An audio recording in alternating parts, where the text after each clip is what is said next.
तो इस तरीके से हम आगाज़ करते हैं अपनी क्लास का, जो दरअसल आपको याद होगा कि पहले से जो हम टॉपिक पढ़ रहे थे वो चैप्टर 9 का था। और आज जो हमने टॉपिक पढ़ना है, वो है टिश्यू कल्चर। कल्चर का मतलब होता है ग्रो करना। इस तरीके से प्लांट्स को ग्रो किया जाता है, इस उसे हम टिश्यू कल्चर कहते हैं। क्वेश्चन अराइज़ होता है कि हम इसको टिश्यू कल्चर क्यों कहते हैं? वैसे टिश्यू जो होता है वो ग्रुप ऑफ सेल होता है। तो ग्रुप ऑफ सेल की वजह से हम इसे टिश्यू कहते हैं, इसलिए कि एक सेल से ग्रुप ऑफ सेल फॉर्म हो जाते हैं और इसको ही हम कहते हैं टिश्यू कल्चर। तो टिश्यू कल्चर्स के हवाले से जो कुछ आज बात की जाएगी, हो सकता है जिससे बहुत सारी बातें आपको पहले से ही मालूम है। ये एक छोटा सा टॉपिक है, इसलिए कि इस चैप्टर का जो चैप्टर 9 है, उसका जो है ये आखिरी टॉपिक है रिड्यूस कोर्स के हवाले से अगर देखा जाए तो। और इसमें जो टिश्यू कल्चर है वो एक शॉर्ट क्वेश्चन है, ये लॉन्ग क्वेश्चन तो नहीं होता। जिसमें इस चैप्टर में जो लॉन्ग क्वेश्चन है, इत्तेफाक से वो हम पढ़ चुके हैं, वो था आर-डीएनए टेक्नोलॉजी या रिकॉम्बिनेंट डीएनए टेक्नोलॉजी। तो टिश्यू कल्चर में एक्चुअली हम इसे वर्ड टिश्यू का इसलिए इस्तेमाल करते हैं कि एक छोटा सा सेल, एक सेल होता है, उससे एक ग्रुप बन जाता है, ग्रुप ऑफ सेल को ही हम इत्तेफाक से टिश्यू कहते हैं। तो यहाँ पर दरअसल कहते हैं कि टिश्यू कल्चर एक मेथड है टेस्ट ट्यूब प्लांट कल्चर का। टेस्ट ट्यूब प्लांट कल्चर इसलिए हम कहते हैं, कल्चर का मतलब तमद्दुन और तहजीब नहीं होता है यहाँ पे। कल्चर का मतलब ग्रो करना होता है। तो दरअसल हम टिश्यूज ग्रो करते हैं एक छोटी सी टेस्ट ट्यूब में, इसलिए हम इसको टेस्ट ट्यूब कल्चर भी कहते हैं। जिसमें हम एक सिंगल पेरेन्काइमेटस सेल लेते हैं। पेरेन्काइमेटस सेल प्लांट के सिंपल सेल होते हैं, ताकि हम ग्रो कर सकें। जो सिंपल थिन वॉल सेल्स होते हैं प्लांट्स के, उनको हम पेरेन्काइमेटस सेल्स कहते हैं या पेरेन्काइमा कहते हैं। तो जैसे कहते हैं एक सेल हम लेते हैं और उसे ग्रो कर लेते हैं, ग्रुप ऑफ सेल। और उसके लिए हमें चाहिए होता है एक न्यूट्रिटिव मीडियम। इसके लिए जिस तरीके से आपको होता है प्लांट्स को ग्रो करने के लिए कुछ नेसेसरी कंडीशंस होती हैं। जैसे अगर आपको प्लांट को ग्रो करना है तो सिर्फ सीड काफ़ी नहीं होता, आपको सॉइल चाहिए होगी है, फर्टिलाइज़र चाहिए होते हैं, वाटर चाहिए होता है, सनलाइट चाहिए होती है। तो ये प्रीरिक्विजिट होते हैं। इस तरह अगर एक सेल है तो उसको भी फूड मटेरियल तो चाहिए, इसलिए कि वो अपना फूड खुद से प्रिपेयर नहीं कर रहा। अगर वो खुद से प्रिपेयर कर रहा होता तो वो ग्रो कर सकता था।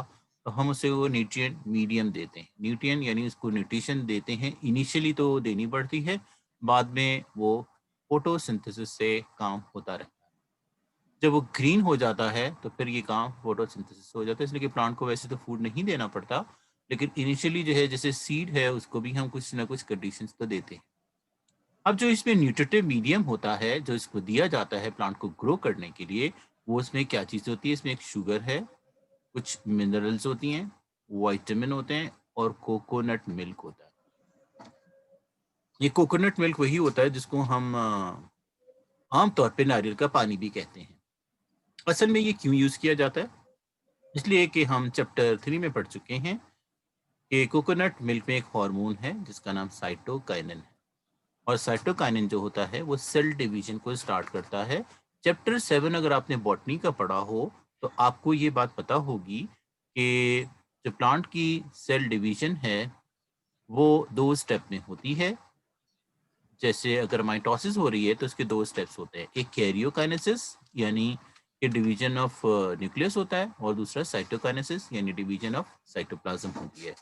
तो साइटोप्लाज्मिक डिवीजन के लिए या साइटोकाइनेसिस के लिए एक हार्मोन चाहिए जिसको हम साइटोकाइनिन कहते हैं। और ये आमतौर पे मिल्क, कोकोनट मिल्क यानी जो पानी होता है नारियल का, उसमें मौजूद होता है। तो यहाँ पर अगर आप देखें तो ये जो नारियल का पानी है वो तो वैसे, और आजकल तो डब्बों की शक्ल में भी ये मिलने लगा है। जैसे कि आप इस तस्वीर में देख रहे होंगे कि ये कोकोनट का मिल्क निकाला जा रहा है डायरेक्ट। और इसको तो आजकल थाई कोकोनट मिल्क जो होता है ये बाजार में भी बेचा जाता है। और अगर आपको ये भी पता हो कि दरअसल हम प्लांट्स के लिए क्या करते हैं, इस न्यूट्रिटिव मीडियम में रखते हैं, इसमें विटामिन होता है, हार्मोन होता है। हार्मोन जो है वो दरअसल कोकोनट मिल्क से हासिल होता है। और अगर हम इस तस्वीर को बड़ा करके देखें तो इसके अंदर हमने क्या-क्या चीज़ें यूज़ की हैं। तो हम मिनरल्स शामिल करते हैं, विटामिन शामिल करते हैं, कोकोनट मिल्क शामिल करते हैं। ये सारा के सारा इस पेट्री डिश में दिया जाता है। और इसी तरीके से सेल्स जो होते हैं, एक सिंगल सेल लिया जाता है पैरेन्काइमेटस, और वो इस मीडियम में ग्रो करता है, फिर वो डिवाइड होता है। इस तरीके से ग्रुप ऑफ सेल बन जाते हैं, और ग्रुप ऑफ सेल को ही हम टिश्यू कहते हैं, इसलिए हम कहते हैं टिश्यू का ग्रो करना या टिश्यू कल्चर। और ग्रेजुअली जो है, ये दरअसल कहते हैं कि ये जो टिश्यूज़ के छोटे-छोटे से पीसेस होते हैं, इनको हम प्लांटलेट कहते हैं। लेट का मतलब स्मॉल होता है, अगर बुक स्मॉल हो तो हम कहते हैं बुकलेट, वेन स्मॉल हो तो हम कहते हैं वेनलेट, ड्रॉप स्मॉल हो तो हम कहते हैं ड्रॉपलेट। इस तरीके से प्लांट स्मॉल हो तो हम कहते हैं प्लांटलेट।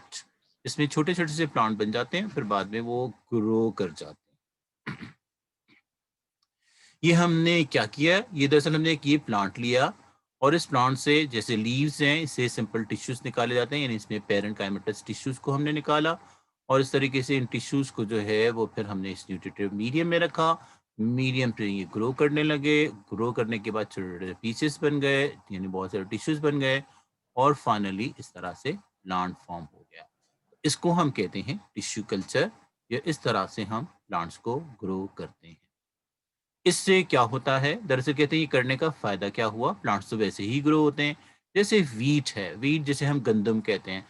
तो गंदम को अगर हमने फसल चाहिए तो हमें उसके लिए बीज चाहिए। तो अगर हम बीज जो है वो सारे के सारे उगा देंगे, तो फिर हम खाएँगे क्या?